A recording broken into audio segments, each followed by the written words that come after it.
ताज़ा तरीन वीडियोस के लिए हमारा YouTube चैनल सब्सक्राइब करके बेल आइकन प्रेस करिए ताकि आपको मिले हर अपडेट सबसे पहले। और अभी कराची से आपको आगाह करें, बहरिया टाउन में हंगामा आराई जलाओ घेराव के गड्डाफ पुलिस ने 3 मुख्तलिफ मुकदमात दर्ज कर लिए हैं। मुकदमात में 120 मुल्जिमान को नामजद किया गया है। जिस्कम के चेयरमैन की मुबैना गिरफ्तारी के खिलाफ मरीब प्रेस क्लब के बाहर कारकुनों का एहतजाज जारी है। इस मुतालिक तफसीलात जानेंगे डॉन न्यूज के नुमाइंदे आसिम खान से। आसिम, किसकी मुद्दत में ये मुकदमात दर्ज किए गए हैं और कितनी गिरफ्तारियां हुई?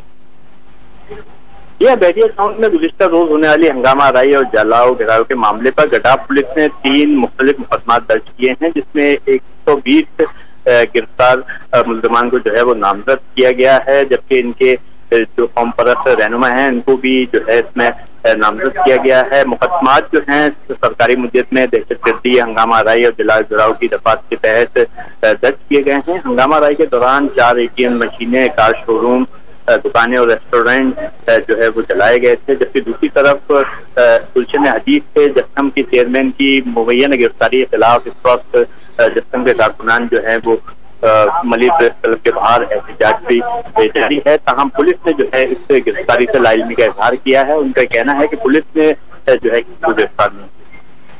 कराची में बहरिया टाउन में हंगामा आराई के खिलाफ 3 मुख्तलिफ मुकदमात दर्ज हुए हैं और इन मुकदमात में दहशतगर्दी, हंगामा आराई, जलाओ घेराव की दफात शामिल की गई हैं, जबकि मुकदमात में 120 अफराद को नामजद किया गया। बहुत शुक्रिया आसिम, आपने आगाह किया।